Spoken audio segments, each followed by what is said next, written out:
Imagine waking up one morning to a sudden realization. All your troubles, every ailment, every moment of confusion and pain stem from a single, horrific, unjust source. You are not to blame. The trembling in your hands, your ragged breath, the film over your eyes, it all stretches back to decisions made long before you were born. Your parents, obsessed with blood purity, condemned you to suffer. Suddenly, it hits you like a splash of icy water. Your mother is your first cousin. Your father is your maternal uncle. Your grandmother is also your great-aunt. The family tree doesn't branch out. It strangles itself, intertwined in a death grip. You are not the fruit of love, but the result of a cold-blooded breeding experiment designed to preserve power and wealth at any cost. And this is not a nightmare. This was the reality for countless women throughout history, trapped in a web of genetic predetermination they did not choose. To understand their tragedy, one must delve into the twisted logic that birthed this suffering.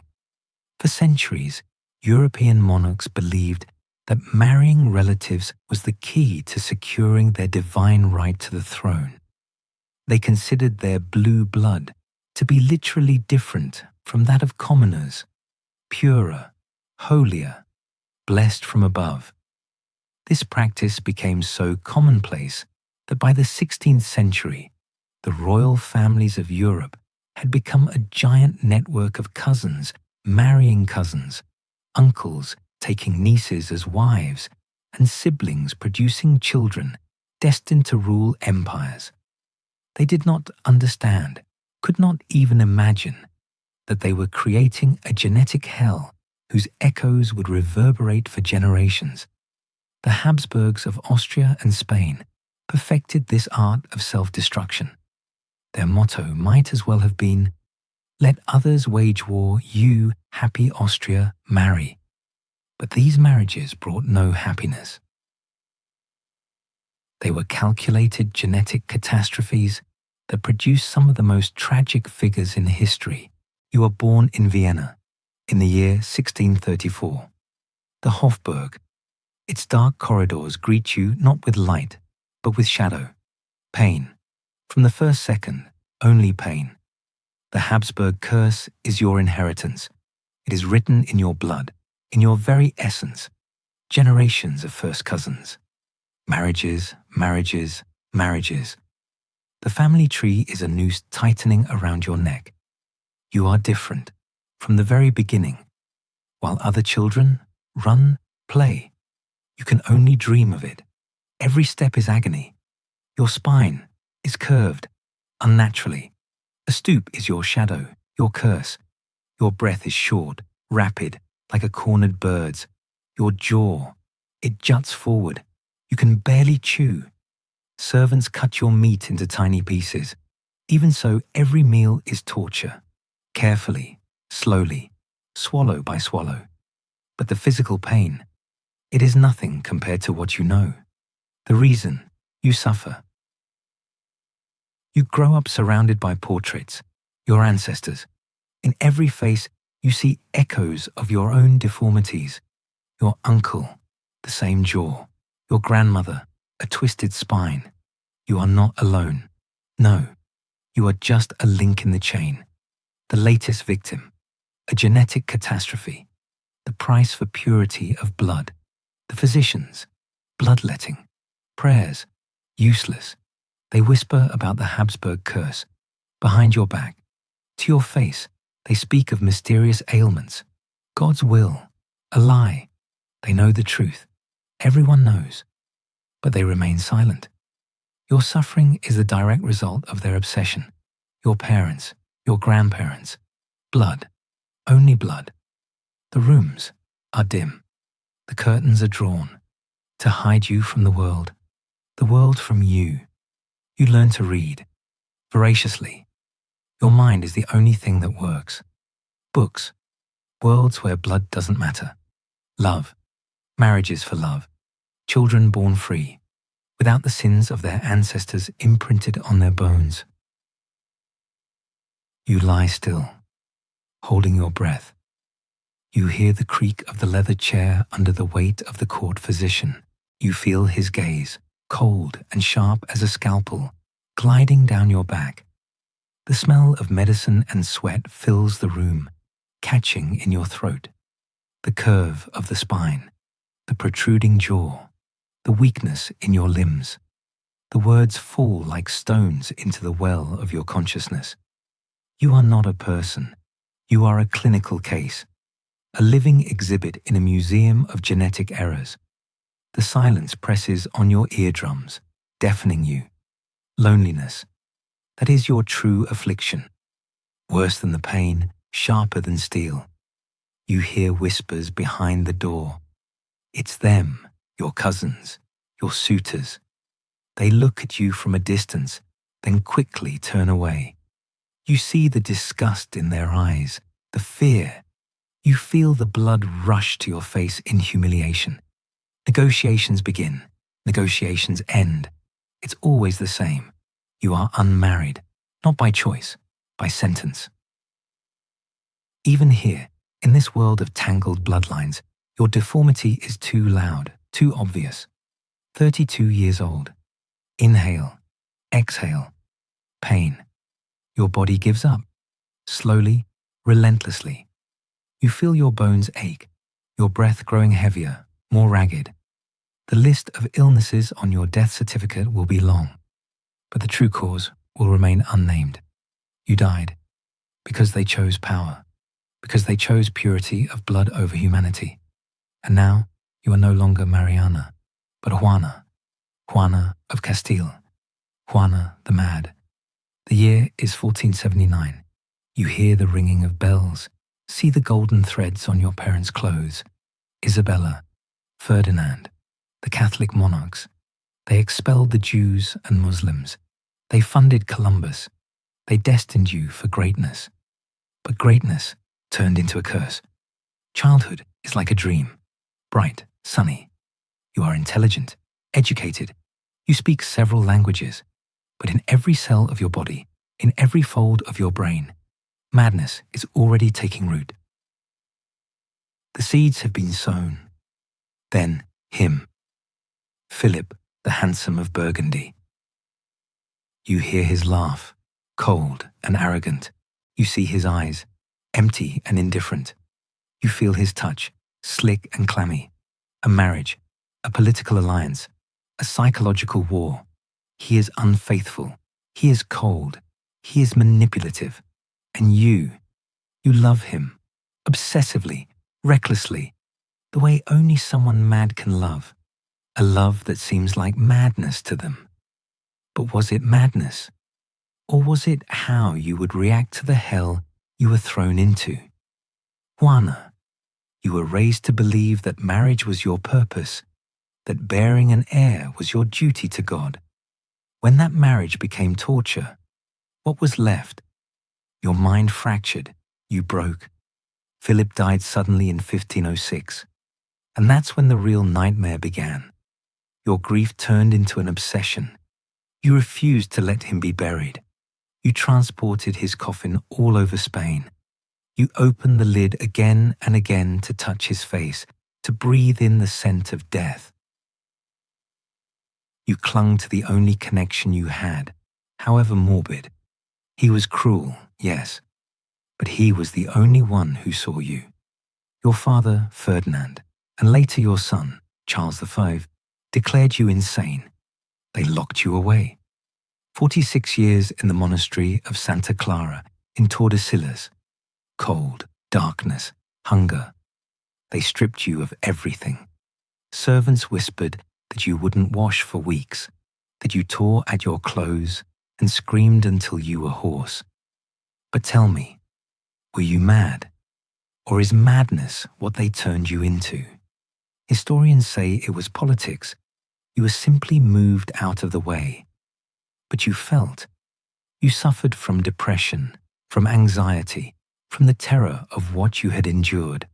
Isolation and cruelty finished the job. And then there was genetics. It had run in your family before. Depression, anxiety. They were passed down through the blood, amplified by marriages between relatives. Your great-grandmother had suffered from episodes. Your daughter Catherine would also manifest this curse. They saw it, but they said nothing. It was convenient for them. Hana died in 1555. In confinement, insane. Her death was a shadow that slipped away unnoticed, erased like an inconvenient obstacle, not a victim of a system where political gain eclipsed humanity. And now, you are in the gilded halls of the Spanish court. You are Margaret Theresa, a little girl carrying the burden of an empire on your fragile shoulders. You were born in 1651, the daughter of Philip IV of Spain and his niece, Marie of Austria. Yes, his niece, the Habsburgs, ties that were too close, uncles marrying their brothers, daughters, and no one saw anything wrong with it. Your childhood is documented in the paintings of Diego Velázquez, the court painter. You see his brushes, smell the scent of paint. You are supposed to be playing with dolls, but you are wearing lavish court dresses. They are heavy. You are tired. Your small face already bears the mark, the genetic damage, the Habsburgs. Look closely at the portraits. You see it. Velázquez is diplomatic, but he cannot hide it. Your jaw juts out slightly, barely noticeable, but it's enough. A hint of the deformities. They will become more pronounced with age. In your eyes, a detachment, almost an absence. Developmental delays. Your posture, even now. Problems with your spine. The family curse. But the most tragic thing is not your body. It's the lack of control over your life. From the moment you were born, men have been making your decisions. They look at you, not as a person, but as a political tool. You are promised in marriage to your uncle, Leopold I, Holy Roman Emperor. You are still a child. The engagement is celebrated across Europe, a diplomatic triumph. And no one thinks about you, about the child at the center of it all. You grow up knowing this, feeling it in your skin. Your sole purpose is to marry your uncle, to bear heirs, to continue the Habsburg line. Languages, German, Spanish, Latin, roll off your tongue like expensive candies. The fortepiano shudders under your fingers as you press the keys. Your dance steps are a precise ritual. Your brush leaves a delicate trace on the canvas. None of this is for you. It is bait to make you attractive so that your uncle husband will desire you. The year is 66. You are 15. He is 26. Almost a father figure. Your father's brother. The wedding. The deafening roar of the crowd. The glint of gold. The weight of brocade. You are a doll. Everyone is watching. Everyone is waiting. And for you, this is the end. The end of what little childhood you had left. They don't speak of the marriage. They hint. They whisper behind your back. You must. Do you hear? You must give birth. Immediately. Despite your youth. Despite your fragile health. The pressure is like a vice. The dynasty. The Habsburgs. Everything depends on you. On your body. Pregnancy. Nausea. Weakness. Hope. The first child is a girl. A small bundle of warmth in your arms. But she fades. In months, she is gone. Only emptiness remains. The second pregnancy is a miscarriage. Blood, pain, despair. Then a son. He survives. Relief. A sigh. But something is wrong. He is weak, sickly. The Habsburg illnesses. All of them. In him. With each pregnancy, it gets worse. Worse for you. Your body is breaking. Inbreeding. Childbirth. Constant childbirth. It is exhausting you. Anemia. Severe. Your breathing is like a hunted dog's. Seizures, epilepsy. You cannot eat. You are nauseous. Doctors, all around, watching, taking notes, difficulty speaking, seizures, inability to eat. But no one says it. No one sees it. The genetic damage. Generations of intermarriage. The year is 73. You are 21. You are dying. A fever. That is what they will write. But the truth is, your body surrendered under the weight of genetic defects, under the burden of childbirth, grief, across the empire. But they do not grieve for you. Not for the young woman. They grieve for the lost source of heirs, for the plan that failed, the blood, the poisoned blood, sacrificed. You are standing here, in the dazzling court of Versailles. Gold, gold everywhere. Its brilliance presses down on you like a burden. You are Anne, a princess of Spain, a Habsburg. The year is 1601. Madrid, fragments of your childhood surface. It seems you were always slow. Words came with difficulty. The jaw, the damn jaw. It betrays you like a brand. Eating is torture. Every swallow, an effort worthy of a hero. And then, the anxiety. It is always there, like a shadow. Cold, clammy. Depression. The word hasn't been invented yet, but you know this darkness that consumes you from within. Every day is a battle. The year is 1615. You are 14. You are married off to Louis XIII of France for peace. That's what they say. Peace between Spain and France. As if you were a pawn in their game, you are torn from your home, from everything familiar, thrown into this foreign, hostile world, a new language, new customs, a queen. You must be a queen. Festivities, music, faces.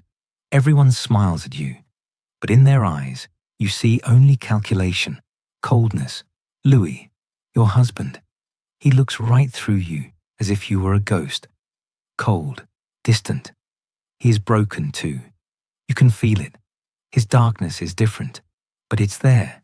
They say he is different, not like the others. But in this world, you cannot speak, you cannot feel. You must give birth, an heir, a son. It is your duty, your obligation, as queen. But you are a Habsburg. Your blood is poisoned. Your body is a battlefield. The first pregnancies, miscarriages, death, small, breathless bodies. Each loss is a blow. Anxiety tightens its grip on your throat. Depression pulls you under. You are drowning. You are trapped. Between duty and a curse. Between two worlds. You are a queen. And you are a Habsburg. And you are no one. They blame you. The court physicians, with their medieval certainty, dig into you as if you were a garden full of weeds. Bloodletting. A warm, weak stream of life draining into a silver basin. Purges. Bitter concoctions that turn you inside out. Diets. An empty plate. Complete despair. Their fingers, cold and unceremonious, invade your flesh, searching for flaws, curses, evidence of your inadequacy. You choke on the humiliation, on the smell of their sweat and incense. No one sees the truth. Hidden in the tangle of generations, in the web of cousin marriages, in the damned genetic code. The years drag on, as empty as dried up wells. There is no air, only whispers, the hissing of snakes behind your back. Cursed. God does not approve. A new queen is needed. The words are like lashes across your face. You are afraid, afraid of the light, afraid of people, afraid to leave your room. Every door is a portal to hell, every glance a dagger.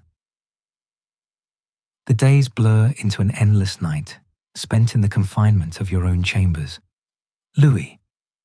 He looks at you with disgust, with an unspoken reproach. You are two shards from a shattered vase. Your encounters are cold rituals, empty embraces, the fulfillment of a duty. You seek solace in prayer, in the rhythmic murmuring of Latin, in the telling of your rosary beads. Religion is your cocoon, your prison, your only salvation. And then, a miracle, too good to be true. After 23 years of emptiness, life, a son, Louis XIV, the Sun King. The bells ring, the cannons roar, the people rejoice. But in your heart, there is not only joy. Fear returns, stronger than before. Your value is in childbirth. You must do it again. 2 years later, Philippe. The succession is secure. The pressure eases. But the scars remain. You are a broken woman, deeply unhappy, poisoned by years of fear and humiliation. Digestion is agony. Breathing is torture. Melancholy is your constant companion. You lie in bed, paralyzed by despair, whispering prayers that no one hears. Your anxiety is a shadow that follows you to the end of your days. The shadow of the Habsburgs, the shadow of a cursed marriage. You are Anne. The year is 1666. My son, the most powerful monarch in Europe. Do you hear that whisper behind my back? The king's mother. But what do they know of the price? The price paid with my flesh and blood? You are Marie Antoinette. The year is 1770. 14 years old. France. Do you feel this silk on your skin? Do you hear the adoring gasps of the crowd? But you carry it, this Habsburg legacy. Do you hear the courtiers whispering? Do you see their gazes, studying your face? In the mirror is a portrait by Vigée Lebrun. Do you see that beauty? But look closer. The line of the jaw, the lip. It is them. It is their blood, flowing in your veins. The blood of cousins, uncles, and nieces. You feel this heaviness. It presses here, low in your abdomen. Female troubles, the doctors whisper. Blood, again, blood, pain, emptiness. Do you hear their whispers? She cannot bear an heir. You are Louis. Do you hear the laughter? Do you feel those eyes burning right through you? You are the king, but you are different, slow, awkward. Marie Antoinette. Do you see her eyes? In them is your reflection. Fear, despair. This is the Habsburgs. The pressure. It crushes your chest, making it hard to breathe. An heir.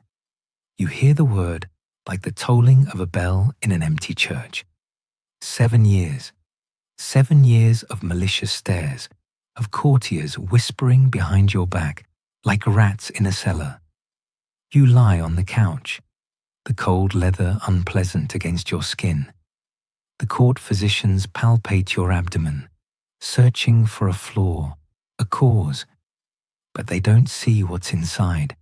They don't feel the sticky fear that has taken root in you.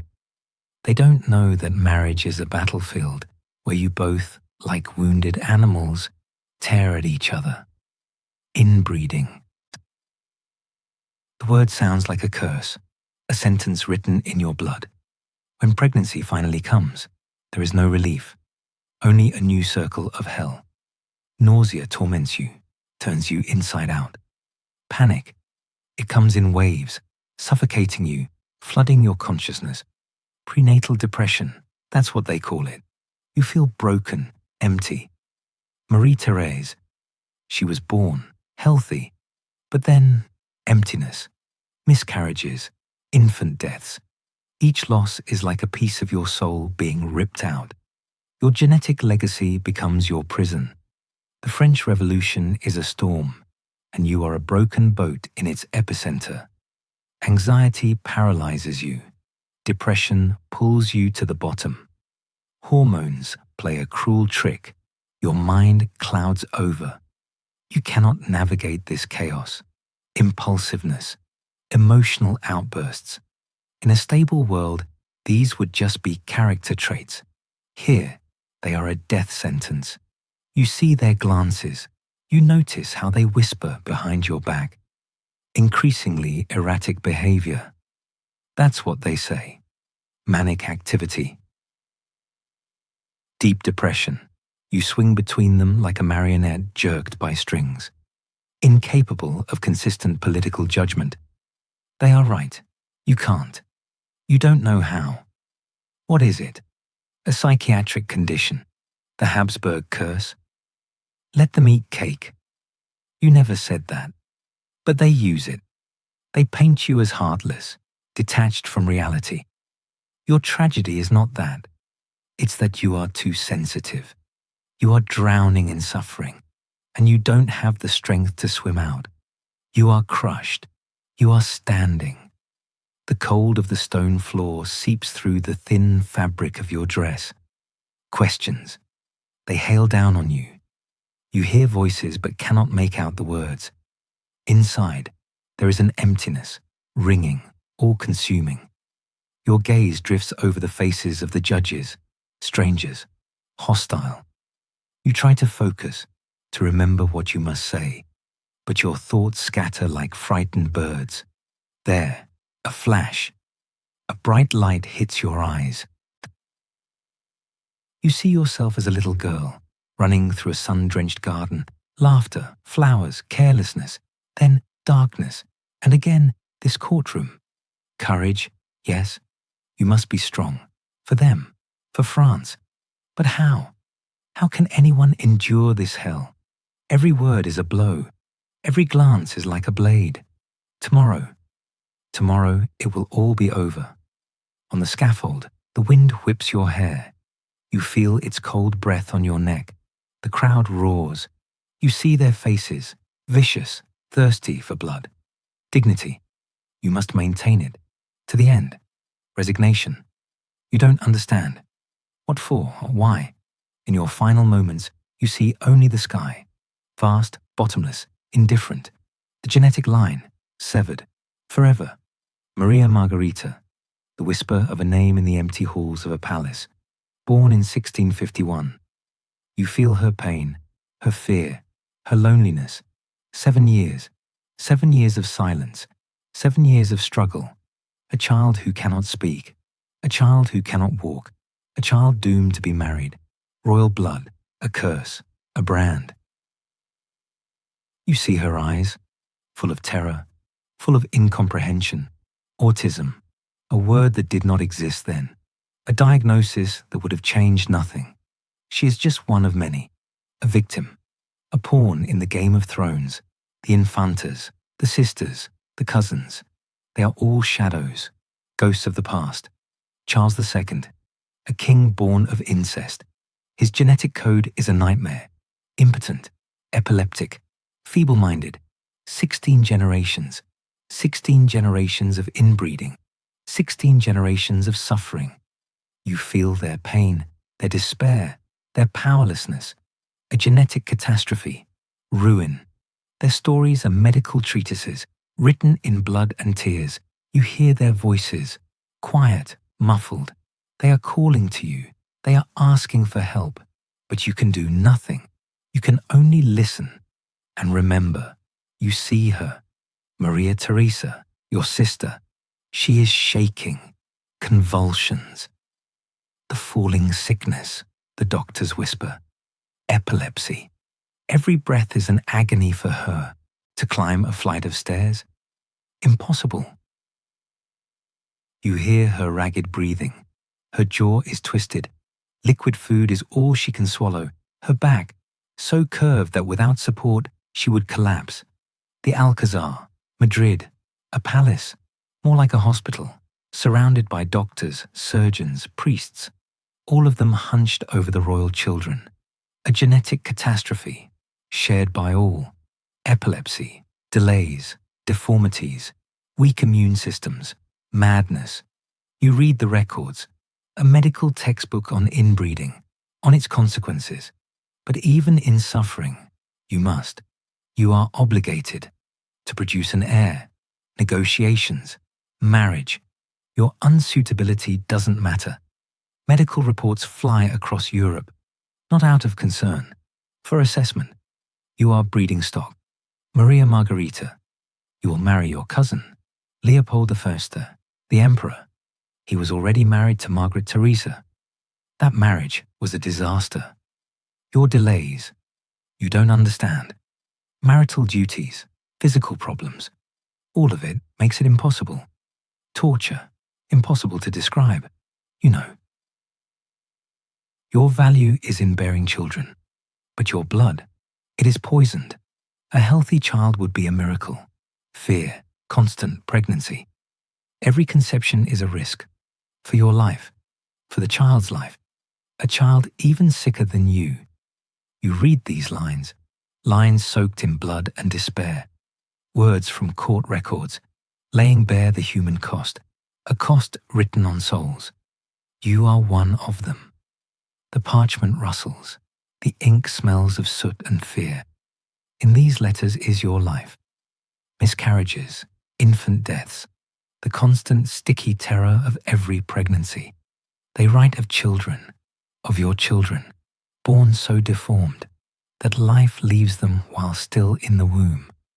Of those who manage to take a breath for only a few days, weeks, before being extinguished by the cursed genes. Your breath catches. Your heart is a frantic bird in a cage of ribs. Destruction. That is what you feel. Anxiety is a clawed hand on your throat. Depression is a black, viscous tar flooding your consciousness. Post-traumatic stress is the echo of screams you cannot forget. Seclusion. You hide in the palace shadows. You fear mirrors. You fear glances. Shame. A sticky, suffocating shame for your appearance, for your inability to be a wife, a mother. You blame yourself. Only yourself. In this darkness, there is no one else to blame. The inability to bear a healthy heir is a brand, a curse, your personal failing, God's punishment. Genetics. The science that could explain this nightmare has not yet been born. You are drowning in self-flagellation. Every breath is a gulp of pain, physical pain, and this other pain gnawing at your soul. Inbreeding. You do not know this word, but you are its victim. First cousins, for generations, in this close circle. Harmful genes, accumulating, worsening. Each new generation, closer to the abyss. Genetic disorders, hidden for a time, now burst forth. It affects everything, the body, the mind, the immune system, the very ability to procreate. The Habsburg jaw, you see it in the mirror. Bones, faithfully jutting forward. Mandibular prognathism. With each generation, it grows stronger, more grotesque. You cannot close your mouth. Solid food is torture. And this is only the tip of the iceberg. You look at these portraits. You see the protruding jaw, the drooping lip. But that is just the facade, just what catches the eye. And what is hidden? Epilepsy. Flashes in the brain, short circuits that turn life into chaos. Mental disability, like a veil obscuring understanding. Anxiety, twisting your insides into a tight knot. Depression, a black hole sucking away the last remnants of light. You are one of them, a woman of the House of Habsburg. Ailments, the doctors whisper, mysterious ailments. But you know the truth. These are autoimmune disorders, a genetic breakdown passed through the blood like a curse. Your body is a battlefield. Your immune system attacks itself, and you feel it in every cell. Weakness, pain, inexplicable exhaustion. And then there is fertility, problems conceiving, pregnancy, a game of roulette, miscarriages, infant mortality, cold, lifeless bodies, taken from you. And it's not the doctor's ignorance, no, it's genetics. Inbreeding, blood that has circulated in the same loop for too long. You look in the mirror and see not just your own face. You see the faces of your ancestors, their suffering, their madness, their despair. Hana of Castile, Marie Antoinette, women broken by the burden of the throne and their own genetics. Madness? No. A genetic predisposition, a vulnerability, and then the pressure, the unbearable pressure of the royal court. Intrigue, betrayal, expectations, and you break. The crack in your mind becomes a chasm. You know that they know. They see the health problems, they document them, but they continue. Marriages between cousins, for politics, for power. Court physicians write reports, but their words are mere medical curiosities. No one hears the warnings.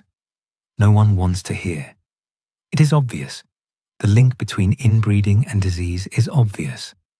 But political considerations are more important. Always more important. The Church. It could have stopped this. It could have refused to grant dispensations for the marriages. But no. Royal bloodlines are divine. Their purity is paramount, even above your suffering, even above your life. Even you with royal blood in your veins perpetuate this system. You were raised to believe you are superior to commoners. You seek a marriage with a cousin to preserve what you see as your genetic heritage. You do not understand that you are participating in your own genetic annihilation. The most heartbreaking part is the hope. Each generation hopes their children will be different, that by some miracle, their offspring will escape the curse that has haunted the family for centuries. You endure pregnancy after pregnancy, miscarriage after miscarriage. And you whisper prayers, staring at the ceiling, hoping against all odds that the next child will be healthy. The Habsburg experiment has come to an end. Do you hear? The end. Charles II of Spain died in 1700, without heirs, a war, the War of the Spanish Succession. Charles was so damaged, so genetically broken, impotent, possibly intellectually disabled, the final product of a century of inbreeding. His death is the end of the Spanish Habsburg line, and the beginning of a slow realization. The realization that royal inbreeding is a dead end. Marriages between cousins continue, but less frequently. The courts begin to understand the genetic risks. You are a victim of a system, politics over human well-being, purity of blood over health. You suffer, you die, not because of personal failings, not because of the wrath of gods. Your ancestors made a choice, short-term gain, long-term consequences. Your legacy is not only a record of suffering, it is scientific understanding, grown from the study of your blood. Modern genetics owes a great deal to the tragic Habsburg experiment. Your pain, it gave us knowledge of how genes work, of why genetic diversity is essential for health, for life. The forces that created these tragedies have not disappeared. Do you feel them tightening around your throat? Isolated communities, cousin marriages. Do you see their faces? Do you know what comes next? Preserving tradition or ensuring genetic health? Do you hear the whisper of this conflict? It makes your skin crawl. You are being used as a means to an end, not as a person. Do you feel that humiliation? Dignity and choice are empty words. The Habsburg women, they were reduced to their reproductive function, only their ability to bear heirs, only the preservation of blood. Do you feel like an object? Your needs, your desires, your well-being? Nothing. Political considerations, that is what matters. Dehumanization, cold, clammy. It's not just in royal courts. Do you hear? Not just there. Women are reduced to their reproductive capacity. Do you feel that pressure? Their value measured by their ability to bear children. For others, the Habsburg tragedy is an extreme example, but it still happens today, all over the world. The suffering, it served a purpose, not the one intended by their tormentors. Their pain was documented in court records, in medical texts. Do you feel their pain? It provided crucial evidence for the development of modern genetics. The Habsburg genetic experiment was horrific, but it gave science invaluable data on the consequences of inbreeding. Do you know what that means? Our modern understanding of recessive genes, of genetic diversity, of hereditary diseases, we owe it all to them. Do you feel that weight? Thanks to the study of the tragic outcomes of royal cousin marriages. This does not justify their suffering. It does not diminish the horror of their experience. But their pain was not entirely meaningless. The knowledge gained from studying their conditions has helped prevent similar tragedies. It has advanced our understanding of human genetics. Do you feel a glimmer of hope in this darkness?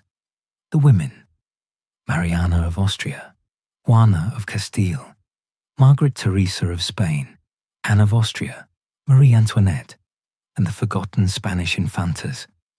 They were real, their lives, their suffering, not footnotes, not clinical cases.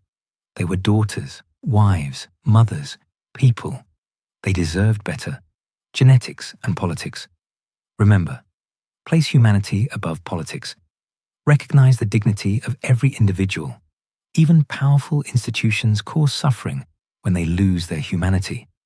Imagine waking up, realizing your entire life shaped by decisions made before you were born. Your ancestors, purity of blood, valued above your well-being. This is not imagination. It is a daily reality.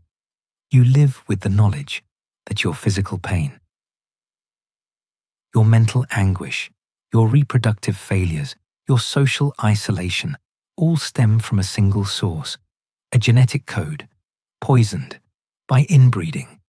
You carry not only your own burden, but the accumulated weight of centuries of bad decisions. They should have known better. But in the pain, there is resilience. They found ways to assert their humanity. Mariana, a scholar, finding intellectual freedom in a body prison. Hana, a fierce love, even in madness.